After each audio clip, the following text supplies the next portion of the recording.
The following is brought to you by the Social Suplex Podcast Network. This is Great Match Generator.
And welcome to Great Match Generator. We have a new intro, we have new Facebook page, new Twitter, not new Twitter, we use our own handles, but new Instagram TV, we have new YouTube, we have a lot of things going on around here on Great Match Generator and the Social Suplex Podcast Network, and now on Monco Radio, where music reminds me on Fridays, on weeks where we record at 9 a.m. So hi to the Monco Radio listeners out there, and hi to the Social Suplex listeners out there. How are you doing, Beast Mike and Greg?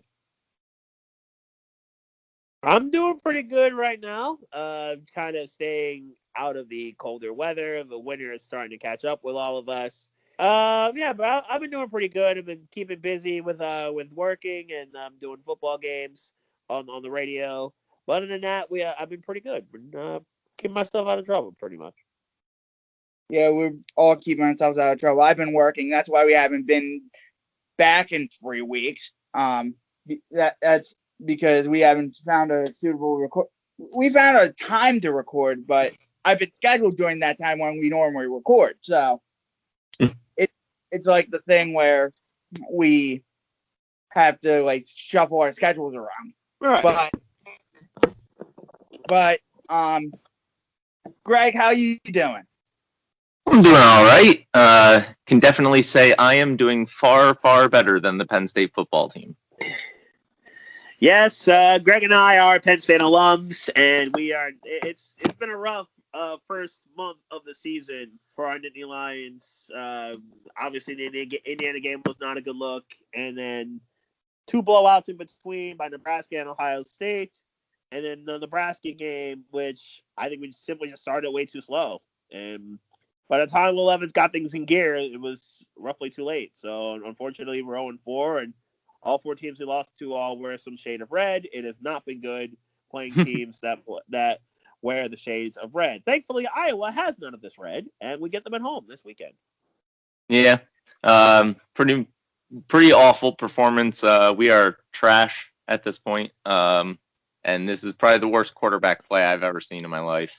Now, Greg, before we get into this, are you in the fired Franklin camp, or are you one of those people like me who is like, this is a gap year from what we normally see. Let him have a full summer to get things right, and then I think Franklin and everyone will be fine. Where are you on? Definitely the latter. I think you're completely ridiculous if you fire somebody over a pandemic-shortened season where kids are all like. What I do think is Franklin should have been self-aware enough to say, hey, I'm not in the right state of mind, because for those who don't know, our head coach's family is actually down in Florida because them is immunocompromised. So he hasn't seen them, and he's a big family guy. Yes, and you can tell his heart is not in this season. He should have just opted out like the players, maybe taken a year of salary off, gone down, been with his family, and just give him the reins to Brett Pratt. Coach it. Yep, just let the assistants do it for a season. It's a big asterisk season anyway. Like, who cares? You know what? That would have been a really good idea, I think, for Coach Franklin. To just take the year off and hang out with his daughters and his wife. Yeah, I think it would have normalized it for the players too. Right. And then hey, it's okay to take this year off.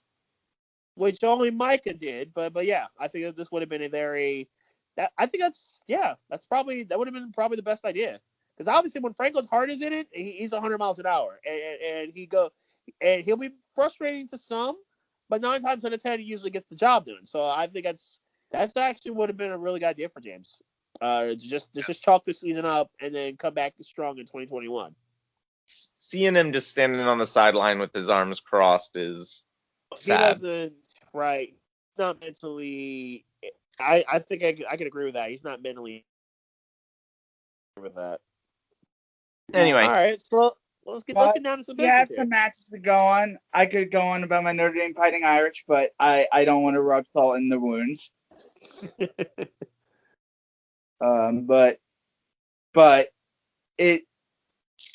But where do we want to go first? Do we want to go in a cage with Bob Backlund and Sergeant Slaughter? Do we want to go with the epic entrances of Tatsumi Fujinami, Great Muta? Do we want to go with the 1-count elimination match? Let's go with the entrances. I mean, we all wrestling matches start with entrances. Let's go with that one. Let's go with Great Muta, Tatsumi Fujinami from the Great Muta from 9/23/91. Here, the entrances are freaking amazing. Yes, the entrances were fun. The entrances really did set a tone for this match. It got the crowd instantly into it. It was live. I really did enjoy that part of it, and then the match itself really kicked up and really stayed in a very good gear all the way through. So I was a fan of this. Was this for a title, by the way? Because this was for the IWGP Heavyweight title. Okay, yeah, I heard that on commentary, but I didn't recall seeing the belt. I believe this was the defense where Muta got his title shot after he won the first G1 Climax. Okay. But this match was actually pretty bloody too. Yeah, it was. And because he took a suicide dive into the guardrail and right, he hit hard. And it was hard to tell because Muta's face was painted red, and his face was red. Yeah, that's what I was struggling. You know what? I was struggling with that too. I was like, wait a minute, is he busted open, or is this his face paint that's just running down during the match because of all the sweat? I was struggling with that, and then like later on in the match, you could see like, yeah, that's blood. That was totally. Yeah, this was actually pretty good. This was actually pretty good stuff. I remember not liking it as much as other people did. um, um, specifically Superstar Sleaze in the um GME Project Forum, he really liked this match. He rated it 4.5 stars. But the crowd was really hot for this. Yes.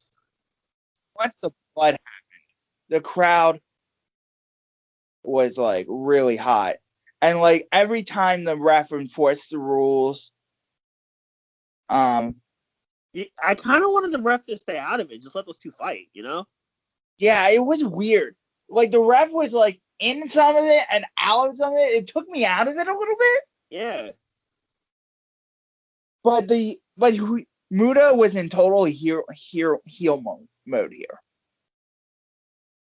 and it was like the ref stuff really bothered me in this match. Agreed.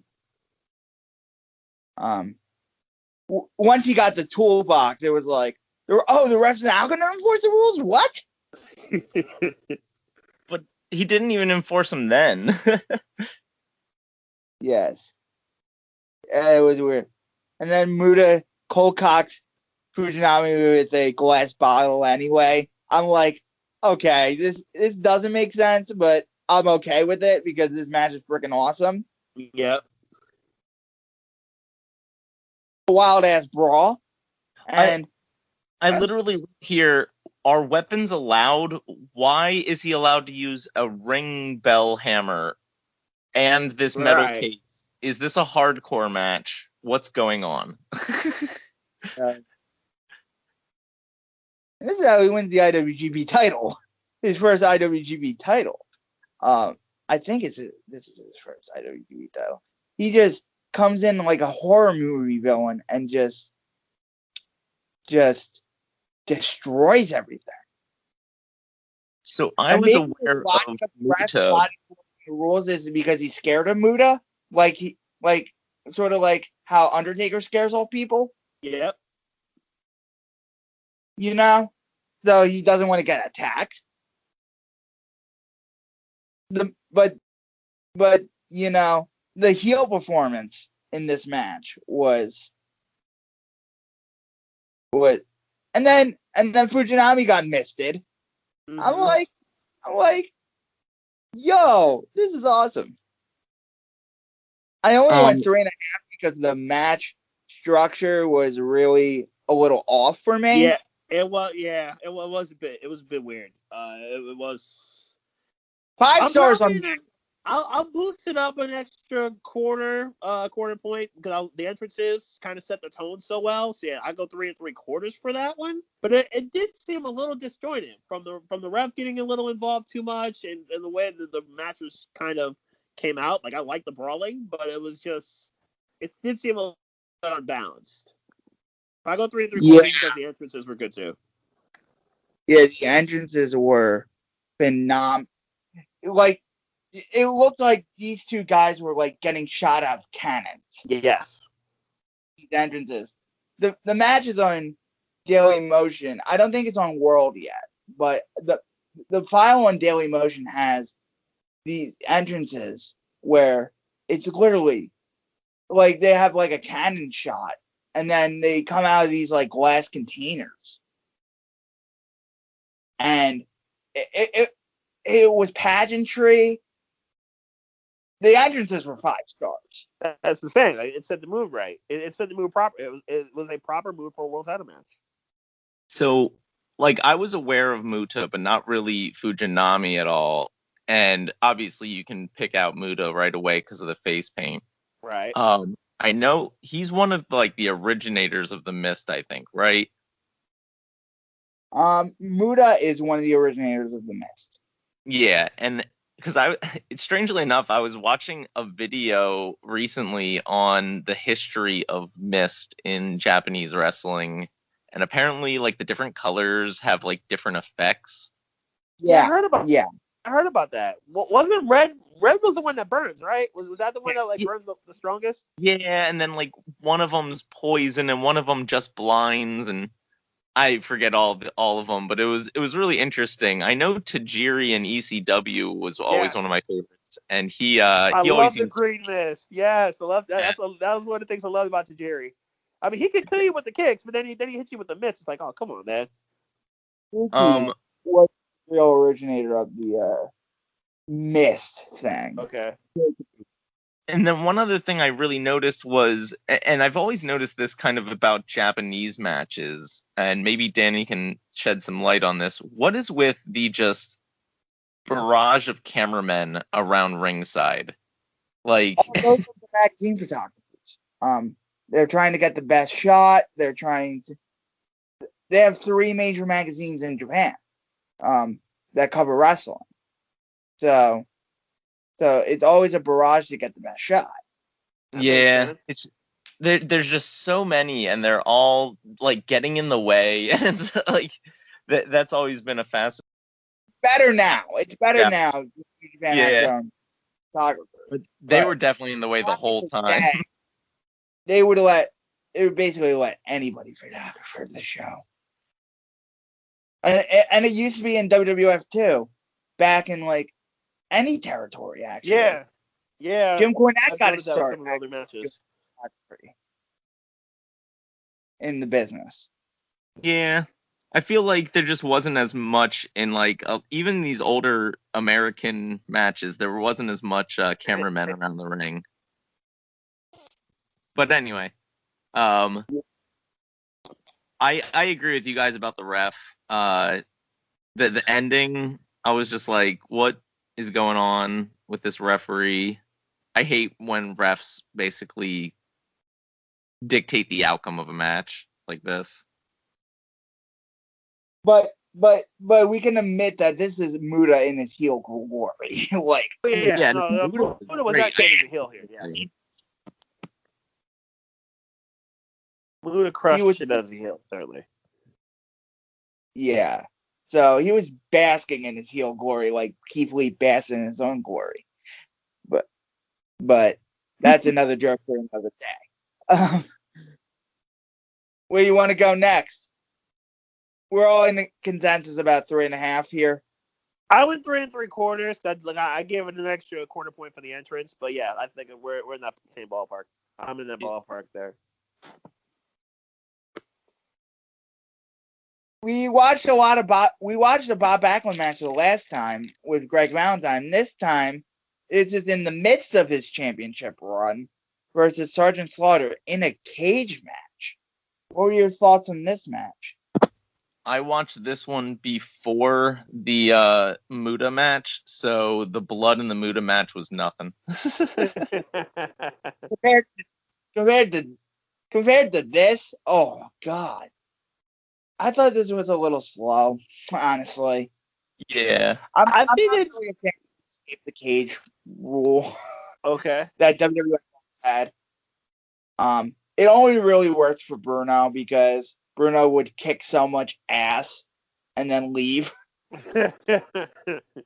Yeah, I was listening to Jim Cornette go on about cage matches recently and how, like, originally it was to keep competitors in and interference out, and then out of nowhere WWF started doing escape the cage, and it was like, what?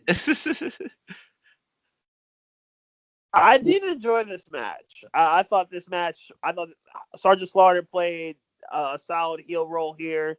The crowd was hot whenever Backlund started getting momentum in the match. I did enjoy that aspect of it. I really like the violence of this match compared to Muda's. I think this was much more profound. And the escape the cage rule I never really loved. I'd much rather win by pinfall or submission inside the cage because I think you get a conclusive winner in that aspect. Of course, it brings the drama, like whenever Slaughter was trying to escape the cage through the door, how Backlund had to try to pull him back in as hard as he could, and the crowd really built that up of like, oh, like is he gonna get out? He's gonna get out. Is this how Backlund's gonna lose? But it kind of built that up quite nicely. So give it that. But I'd much rather would have had it by pinfall or submission, especially with two dudes who got really good submission moves. That would really work in a cage match. Because I just thought this was just kick punch the entire time, and I'm like, I get that's the point, at the same time, I'm like, I was just looking at my phone halfway through. I'm like, when's this gonna be done? Yeah, there wasn't It a did seem. Yeah, go ahead. fighting. When is this gonna be done? And people were saying this is the best WWF cage match in the 1980s, and I'm like, I can't go that far. I No, up to no, 1980s, and I'm like, no. I would definitely not. put Hogan Bundy ahead of this, and Hogan Bundy's not a good match, and not that good either. Um, I just It's don't like good. WWF cage It's matches. good drama. That's just my thing. Um, like obviously Hanson and Bruno had a cage match in '80 that rocked. I will say I hate the cage, the actual physical Oh, the cage. cage itself. Okay. It was terrible. It was the crummiest cage I've ever seen. It was just some chain link fence. Yeah, it didn't feel like a cage. Give me that really solid blue, Oh, the blue steel. blue steel from the '90s. Okay. From the late '80s, early '90s. Because Uh, even when he was slamming Slaughter's head into this chain link fence, I was like, really? That doesn't even look like it hurts. Like, yeah, that's a this lot of thing, selling on Slaughter's part. That definitely is a lot of selling on Slaughter. But yeah, no, that really was a fence. You're 100% right. It looked like more like a 10-foot fence as opposed to a cage. Did see Backlund as a really good ass kicker here, though. I really did see the value of Bob Backlund as a really good ass kicker, and I could Yes. see his charisma as a good transition from Bruno to him being the champion of the late '70s, early '80s. Right. I did see that. It's not, and I did see Slaughter as a Hall of Fame level performer here. Um, but to me, give me Tully Magnum, Steel Cage, I Quit Okay. from the first Starcade. That's my kind of cage match. I think. Okay. was If you Slaughter. ever, Well, obviously he was a heel in this match, but was he like a heel around this time, or was he doing his All American stuff at this time? inside, I he No, was a I heel think what was he heel? time. Yeah, I'm about to say what was he heel with? Not with what was it? Sheik or was it? When he Yeah, beat Warrior for the title, was that like in the early That was '90s? 1990, but he Yeah. was Okay. heel around this time. That was in the 90s. That was Right. 91. That was 1990 actually. But with this, he was heel in the WWF in this early '80s run. Then he went to Okay. NWA and actually had a really drawing tag team match later in this year with his partner Don Kronodle versus Ricky Steamboat and Jay Youngblood in a cage. Mm. I don't think there's at the Omni. I don't know if there's footage of it, but it caused a big traffic jam in wherever they held it. I forget where they held it. I think the Omni's in Atlanta. I want to say it's in Atlanta. Yeah, It strikes me as Atlanta or Memphis. or Omni in Atlanta. One of those two buildings. They caused a huge traffic jam because of this main event tag team match. Yeah, it's in Atlanta. Omni Coliseum's in Atlanta, Georgia. Yeah. So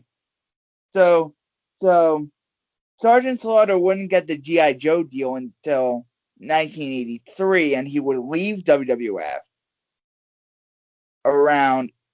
He would do one more run in WWF, and then by the time the expansion would hit, Vince didn't want him to do the promotional deal with G.I. Joe, which proved beneficial for Sergeant Slaughter's career.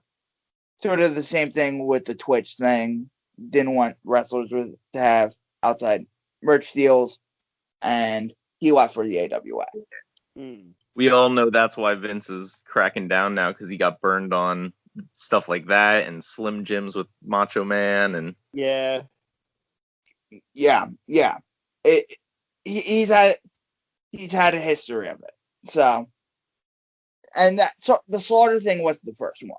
So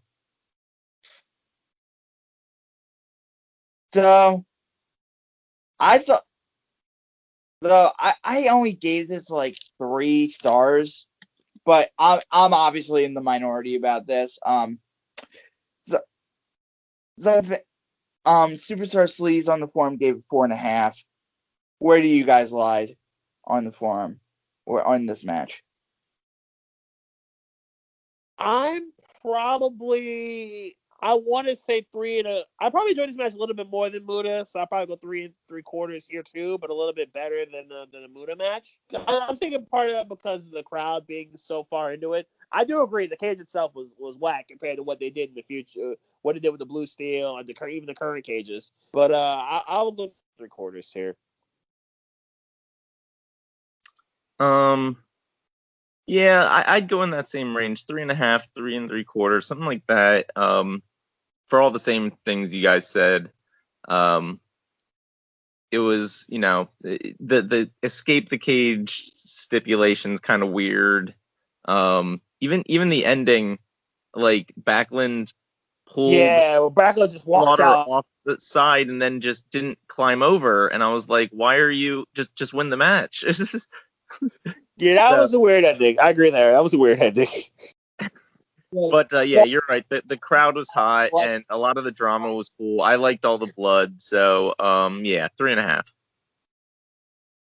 Now, I want to do Billy Robinson Baba next Okay.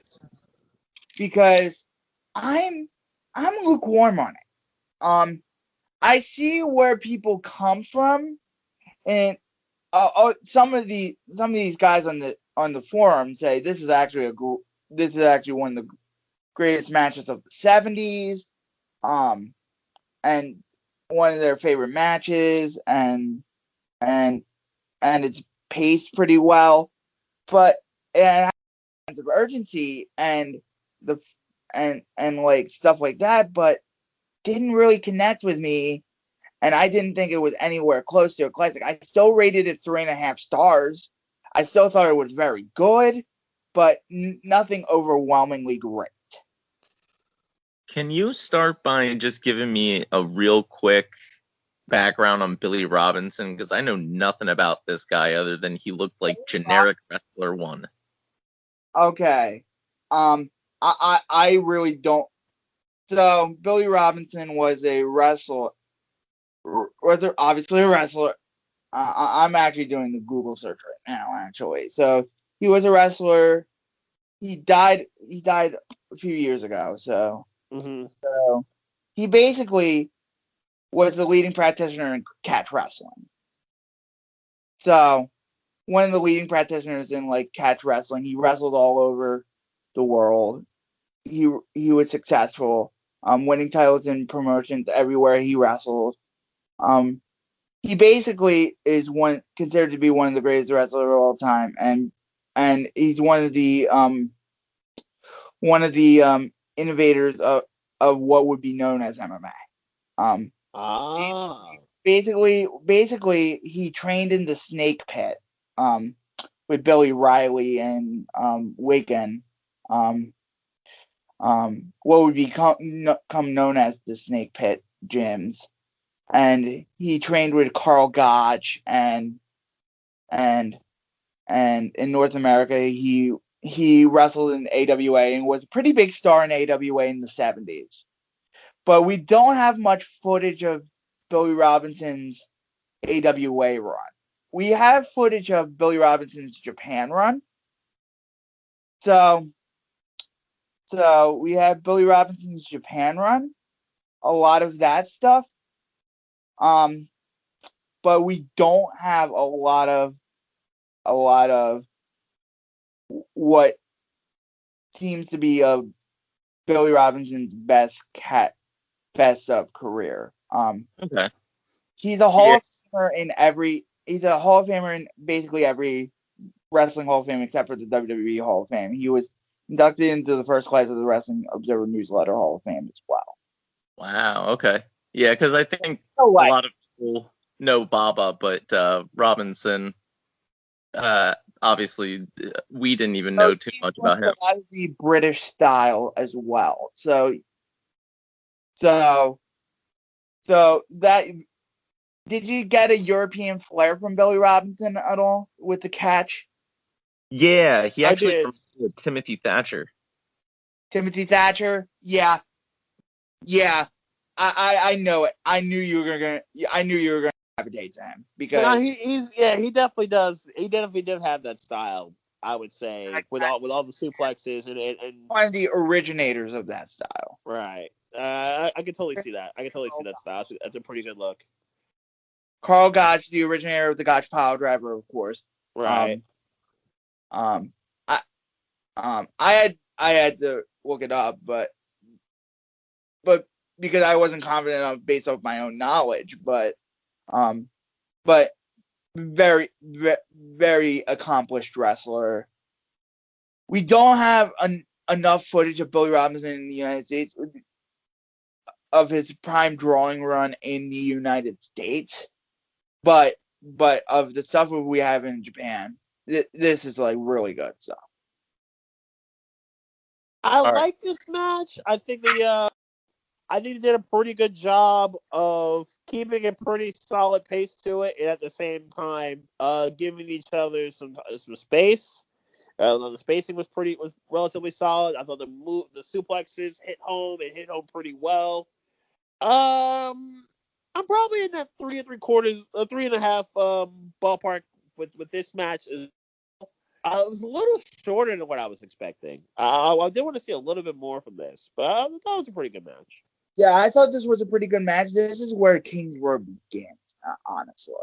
Which is where that style begins, because this is right at the beginning, the impetus of All Japan. This is where that PWF title, one of the titles of the Triple Crown, and because All Japan had 3 titles at the time, the titles were still separated at the time. Let me check on what year the Triple Crown, AJPW Triple Crown became a thing. AJPW Triple Crown, real quick. I'll say I honestly didn't realize this was 2 out of 3 falls until after. I kind of didn't either. I'm not gonna lie, I kind of didn't either. And when nobody was really celebrating, I was just like, I guess this is 2 out of 3 falls. So the PWF title, the NWA United National title, and the NWA International Heavyweight title, they were unified in April of 1989 when Jumbo Tsuruta defeated Stan Hansen. When Jumbo Tsuruta was the NWA International Heavyweight title and PWF World Champion and NWA United National Champion was Stan Hansen. So I thought this had a nice sense of urgency. I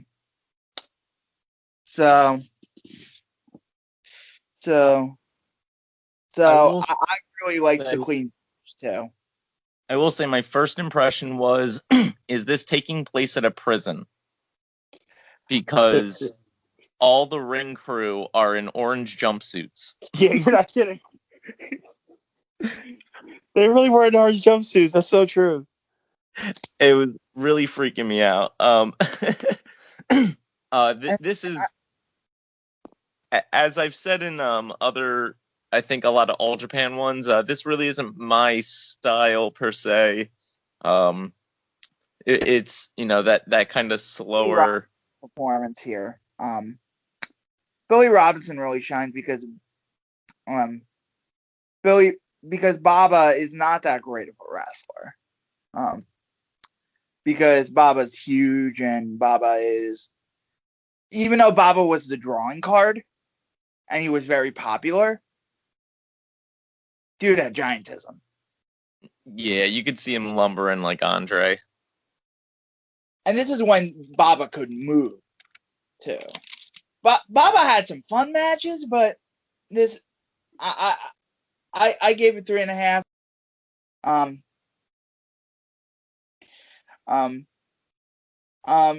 had good strikes though. Baba had good chops. Compared to modern wrestling, it was really hard for me to kind of suspend my disbelief. Like, I think a back body drop scored the first win. Yeah. Yeah. Leg grab got the second submission. And then correct me if I'm wrong, did he win the match with a clothesline? Yes. I think so. That's what I'm saying. Like, this match was like, it all seemed to flow. It was way too short. Like, I thought it'd be a little bit more like a little bit more substance to it. The style was fine. It's not substance to the match. But the elimination tag, the New Japan one flowed a little shorter too. But that was all high impact. Well, get into that New Japan elimination tag. I thought this was well on its way to becoming the best elimination tag, best 10-man tag I've ever seen. Real quick, Danny, one last thing on that Baba match. Yeah. Massive trophies, itty bitty little belt. Yep. Yo, it's so true. Yep, that's so true. Massive trophy. Yeah, you got massive trophies in Japan. Holy mackerel. Yep.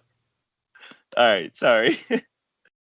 So the 5-on-5 elimination match, and then we'll get to the most confusing match last, which was the 4-on-4 1 count match. Elimination. I bet you two had no idea what was going on, and because that was a lot, that's way too much. That one 4-on-4 was. No, Jeez, but in a good way. But in a good way. Right. But this was like a perfect elimination match until the finish. I think, yeah. No, what I like about these, but you know what? No, what I liked about this this elimination tag right here is that usually when it comes to these kinds of matches, everyone gets their shine. You get different combos you wouldn't normally get. So I did like that. I did like that all parties involved were able to showcase their stuff to some degree in this match. You know what was interesting? You probably didn't notice this because you didn't know which guy was which, but I noticed it. Probably not, yeah. Choshu was the long hair, the dude with the mullet on the Tsunami's team. Mullet man. And then Inoki, everyone knows what Antonio Inoki looks like. Right, yeah. They only tagged in to face off with each other once, and when they were in the ring together, the crowd went nuts and they didn't even touch. Reputation, when your reputation builds, you got that kind of reputation, like that drama and that suspense is it builds for some guys, I guess. I believe Choshu leaves at the end of '87. Let me, for All Japan, Ricky Choshu, because he does an angle with All Japan. He does because I don't think they ever do the Inoki match, or I could be corrected.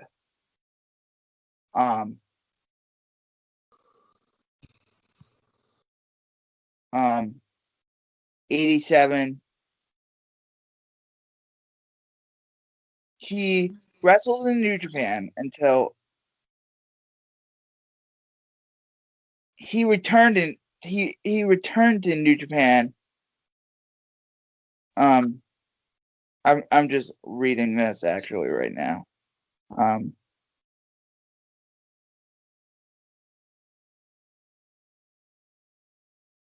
He would leave in 1987 and go to All Japan. He would never face Inoki.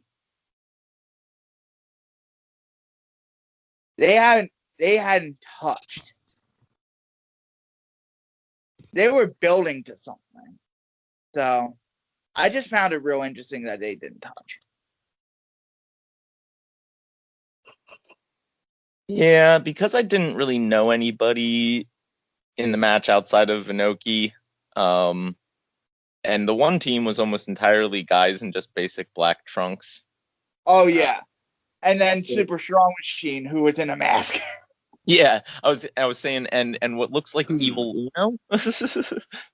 Yeah, he does look like Evil Uno. Recently retired like years ago after 30 years in the business.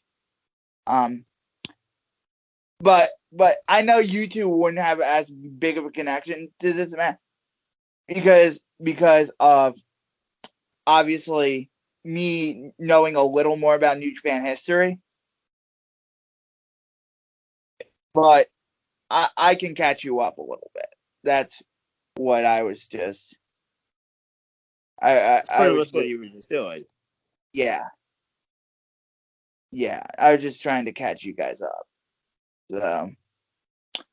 So and then the impetus of this match is basically the current guys, the current stars, and Fujinami and Choshu just faced each other in June for the rematch of the IWGP Heavyweight Championship. So they were just opponents. But they teamed with each other here to face Inoki, Sakaguchi, Fujiwara, and two younger guys in Muto and Hashina. That's what makes this match the dynamic of this match so great. Is younger guys and the old dudes versus the current generation.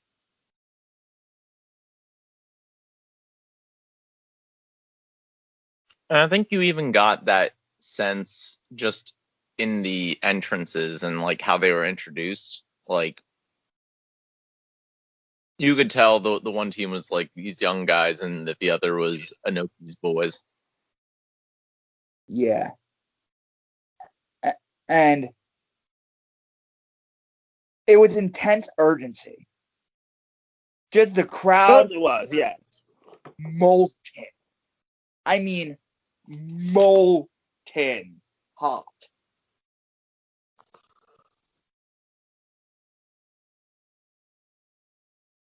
Um, so so New Japan had a bunch of these like 8-man and 10-man tags in like the 80s, and they all worked. Um, I thought um,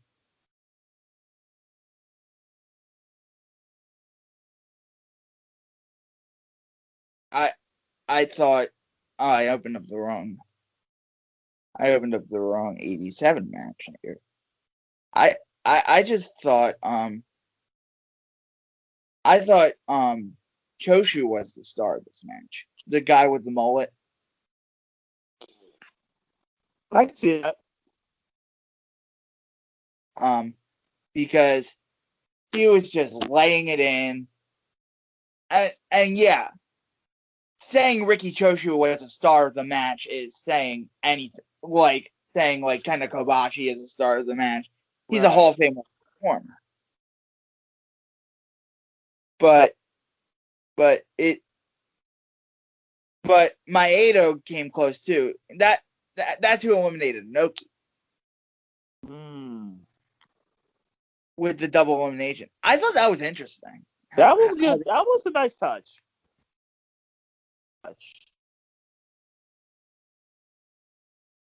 Um, and Noki plays a sort of schmarmy guy very well too.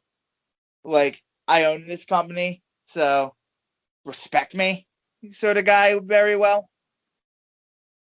But the finish, wait, like really held me off from giving this a full 5.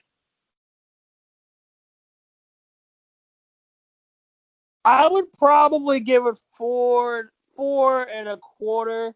I think this probably was my favorite match of the week. I would say I kind of I wish I could have gotten into it by knowing more about each person involved here, but I did enjoy what they did.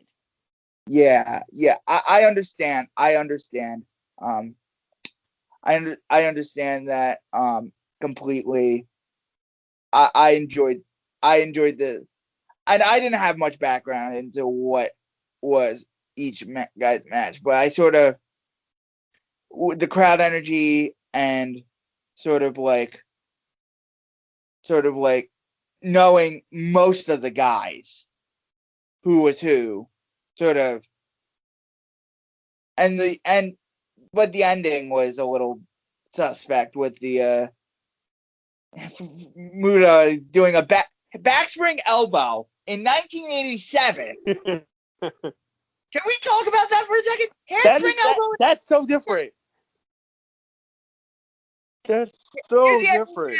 Muda does a handspring elbow in 1987, and then he does the moonsault. He tries to do the moonsault, and then Inoki and his team comes up, and then that's where the match falls apart a little bit for me. So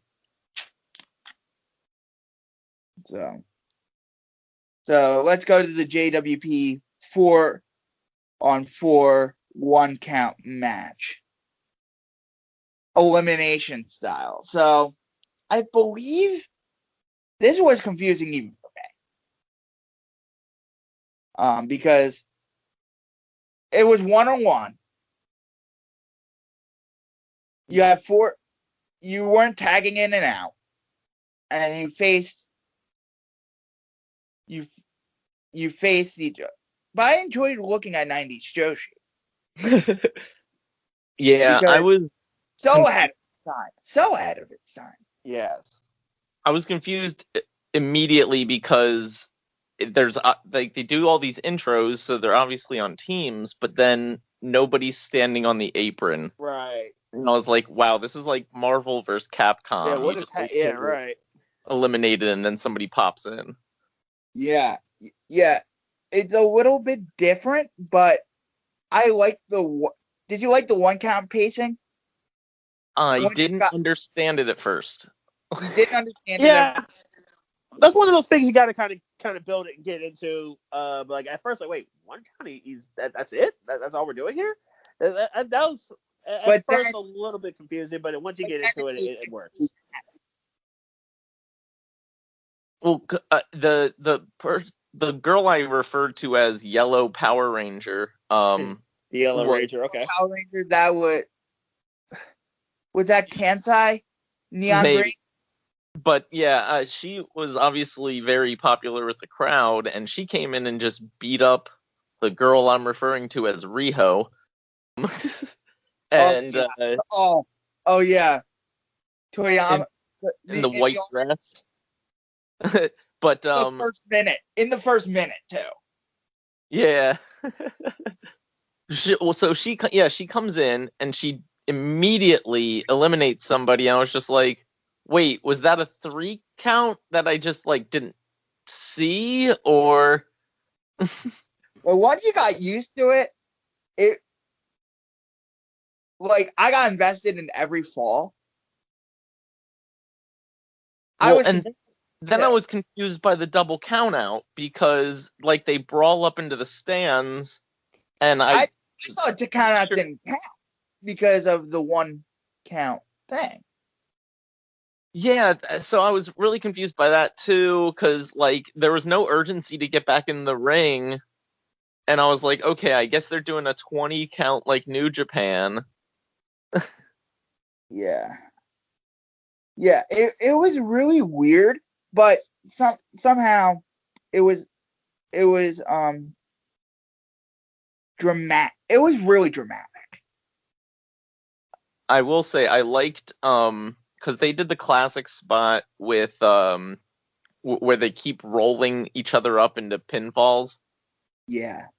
And they just end up rolling around the ring, but it actually kind of made sense here, with the 1 count rule, because they ended up just kind of cartwheeling around the ring, as opposed to what we see nowadays in like NXT or wherever, where you just have the ref going 1, 2, 1, 2, or then 1 and then 1 and 1. A lot better.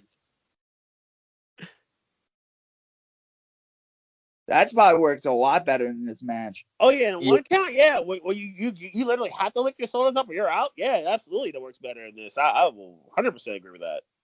And then submissions mattered too. I was like, I was a little confused. I still gave this 4.5 stars because the work in this match, I don't think in less capable hands, this match would have worked. Yeah, I've heard about how Joshi is particularly brutal, even though they look like dainty little Japanese girls. And wow, this was definitely an exhibition of that. They were brutal to each other. Yeah, and it's like the submissions were snug. Everything. It was a classic in that sense, and like, and it brought up the urgency too, which is something I hit home about in my. You do love your Yeah. pacing. You matches with pacing. That's my thing, dog. And so then once they did one-on-ones, I'm guessing they decided to then do a traditional 4-on-4. Yeah, and that was probably the most mind-blowing stuff you were. This was 1995, and you're This watching was the awesome. crap you're doing in 1995, and you're like, the work in this match is phenomenal. I rated it 4.5 stars. It took a little bit for me to get into it, but I'd probably go with a solid 4. But this was a pretty productive match that I would probably go back and see. Probably rate it better like the second or third time I'd go back and see it. Yeah. Yeah, once I figured out the rules, like you said, the work rate was insane. They were flying all over the place. Still, because literally on the spreadsheet it says 1 count, and I'm like, how is this gonna work? But once I got past all that, it was really fun. Like you said, it was so fast paced. I liked there was like a parade of double stomps off the top rope at one point, where every girl on the one team got their chance. So yeah, I'd go like 4.25. 4.25. I went 4.5. So we're in the same range. Pretty much, yeah. So next time, because I have to go to a dentist appointment, I made the YouTube video, and I'm doing this for every episode now. We're probably gonna have Matt D join us, who's the moderator of the GME project, and we're gonna be watching. He's gonna be on with us to watch these matches, hopefully. Pirata Morgan versus El Faraón from EMLL 11/16/1990. Some lucha finally eking its way into our queue. Then we have Jackie Sato versus Tomi Aoyama, AJW, some All Japan women from 1/4/1980. And then we have this came up randomly, and I love how this came up randomly, because we have we have Randy Savage versus Tiago Santana, both no DQ matches from 2 weeks apart. 4/22/86 and 5/4/86. Both came up.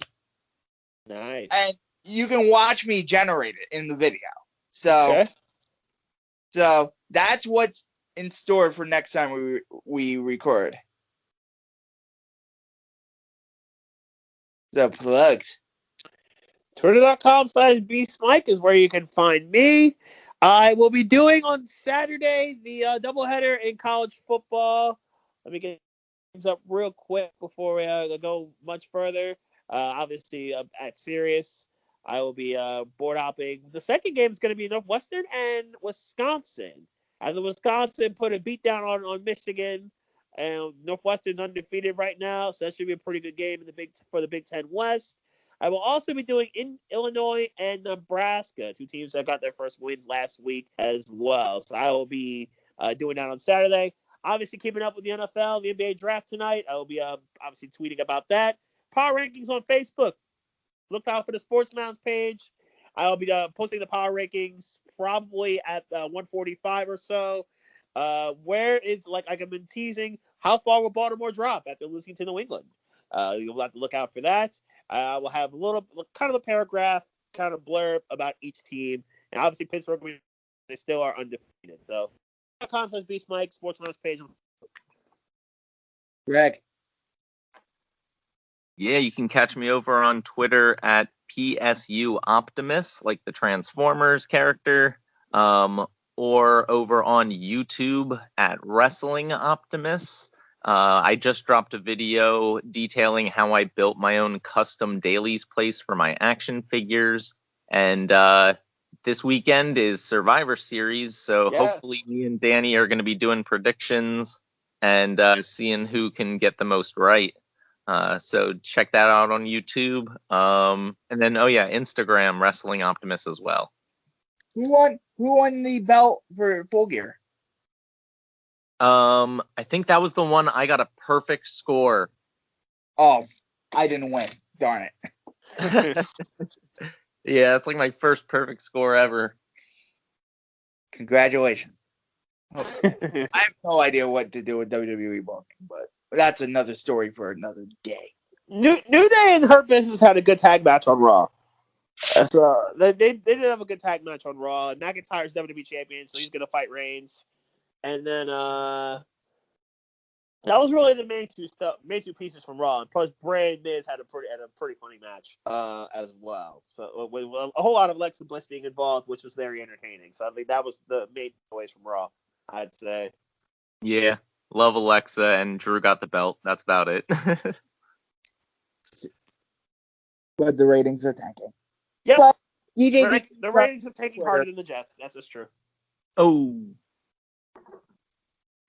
And congratulations to Kenny Omega and Jun Akiyama, the only two names I know, who are getting into the Wrestling Observer Hall of Fame. Yes. Parts. Yeah, getting over 60% of the vote. And Akiyama getting in just at 60%. It took every vote to get Akiyama in. So it took literally, it was right at 60%. So yeah. So I'm really happy to see Jun Akiyama in the Wrestling Observer Hall of Fame. So thank you for listening, and I'll see you around.